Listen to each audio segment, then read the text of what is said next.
Avec le départ de Kylian Mbappé la saison prochaine, la Ligue 1 va perdre une étoile très importante pour la visibilité de son championnat. Qui pour prendre le flambeau? On va découvrir la réponse au cours de la rubrique interview.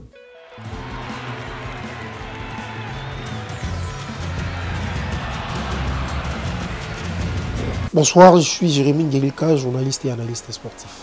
J'étais très heureux d'entendre ce départ. Pourquoi? Parce que Kylian Mbappé a, je dirais, tant souffert de ces côtés-là. Parce que quand tu joues dans un club, le plus important, c'est non seulement de gagner le championnat, mais aussi de gagner une compétition européenne. Et avec le PSG, ce n'était pas le cas avec Kylian Mbappé. Donc, moi, personnellement, j'étais heureux d'entendre ce départ parce que pour moi, ça va vraiment permettre à Kylian Mbappé de retrouver non seulement notre championnat, mais aussi de tenter une chance de remporter ces trophées. Exactement, les championnats français vont un tout petit peu perdre. Pourquoi? Parce que Mbappé, il faut qu'on se le dise clairement, Mbappé, c'est la star de ce championnat. Et voir Mbappé quitter le PSG, ça va vraiment faire perdre non seulement au PSG, je dirais beaucoup de choses, mais aussi de la Ligue 1.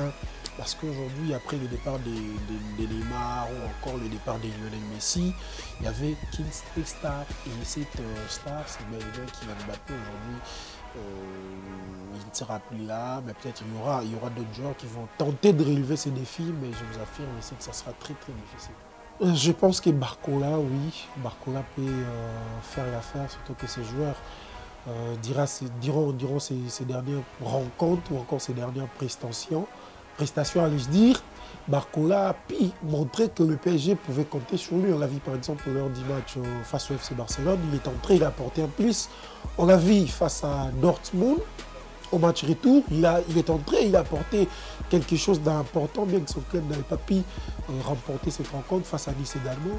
Moi je pense que bien qu'il y a aussi un Ousmane Dembélé qu'on tente d'oublier, moi je pense que Barcola est très bien parti pour tenter de prendre la relève.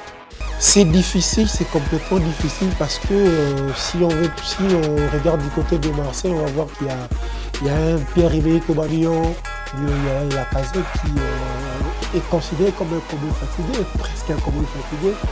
Et du côté de Marseille, il y a un Ben Yedder aussi qui nous a habitués à être à la hauteur. S'il faut parler de Monaco, allez-je dire, on a un Ben Yedder qui nous a habitués à être à la hauteur, mais là, il faut qu'on se le dise clairement que Ben Yedder, Lacazette ou encore Aubameyang saura prendre cette relève parce que Village, ces joueurs ne seront plus à mesure de donner le meilleur de comme c'est fait le cas dans notre club qui sont passés. Là, quand je parle de Ben Yedder, je vois plus le Ben Yedder de Séville, c'est le Ben Yedder qui m'a le plus convaincu. Quand je parle de Lacazette, je vois plus les Lacazette des années 2016-2017, c'est le Lacazette qui m'a aussi le plus convaincu. Et quand je parle d'Aubameyang, je ne vois vraiment pas l'Aubameyang de Marseille, mais moi, je vois plus l'Aubameyang d'Arsenal. Je pense que l'heure n'est plus à acheter des grandes stars, mais l'heure à présent est de construire une équipe. Parce que le Paris Saint-Germain, depuis un certain temps, ça ressemble à un club d'amis.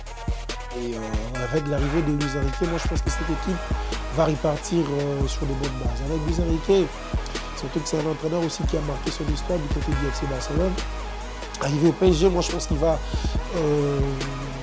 construire une très bonne équipe, c'est-à-dire faire avec ces jeunes joueurs, bien qu'ils vont peut-être tenter de pallier l'absence de Mbappé, mais je pense qu'il va vraiment construire une très bonne équipe qui va peut-être rivaliser, non seulement rivaliser, mais aussi franchir cette étape de demi-finale qui manque au PSG depuis un certain temps.